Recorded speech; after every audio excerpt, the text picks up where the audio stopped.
Gjatë 12 viteve si shefe e tenderve në Qendrën Spitalore Universitare Nën Tereza, Bashkinë e Tiranës, Agjencinë e Parqeve, Drejtorinë e Burgjeve, Drejtorinë e Transportit dhe prej 2 vitesh si drejtoresha operatorit qendror të tenderve, Arlinda Pogaj ka bërë batërdin, por për të fshirur përfshirjen e drejt për drejt, përveç vartësve të besuar, ajo ka angazhuar edhe bashkëshortin Edigen Pogaj në rolin e kryesekserit të tenderve. E njohur si e preferuara e Blendi Gonxhes dhe emëruar me pëlqimin e Edi Ramës në krye të këtij operatori ku zhvillohen rreth 70% e tenderve të institucioneve, Arlinda Pogaj merr prej tyre listat e kompanive që duhet të përfitojnë tenderet me vlera të mëdha dhe i zbaton, por në përcaktimin e fituesve, ajo ka përfshirë edhe bashkëshortin Edigen Pogaj si person kontakti dhe pazaresh me pronarët e kompanive private, i cili ka krijuar rrjetin e klientëve që marrin shumicën e tenderve të zhvilluar nga operatori qendror i blerjeve të përqendruara. Bashkëshortët Pogaj, që njihen ndryshe edhe si çifti i tenderve, pa marrëveshjen me cilët kompanit nuk mund të fitojnë nëse nuk bëjnë pazare paraprake të pjesës që duhet japin paradhënie,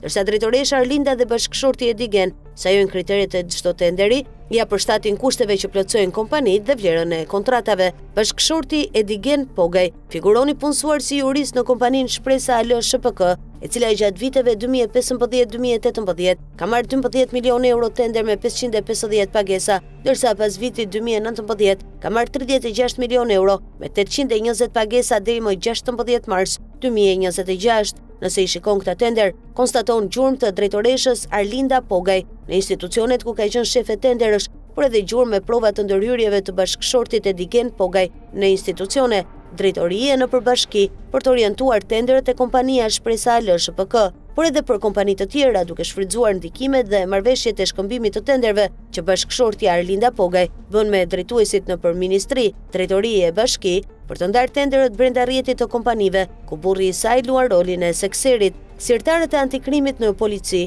në prokurori e SPAK, madje edhe në zyrën e Edi Ramës, janë mbushur me denoncime për drejtoreshën e operatorit qendror të tenderve, Arlinda Pogaj dhe burrin e saj, denoncime nga pronarët e subjekteve që skualifikohen padrejtësisht, por antikrimi dhe institucionet e drejtësisë nuk kanë filluar hetimin ndaj çiftit Pogaj, ndërsa Edi Rama nuk vepron ndaj drejtoreshës Arlinda Pogaj, prandaj ajo vazhdon aferat.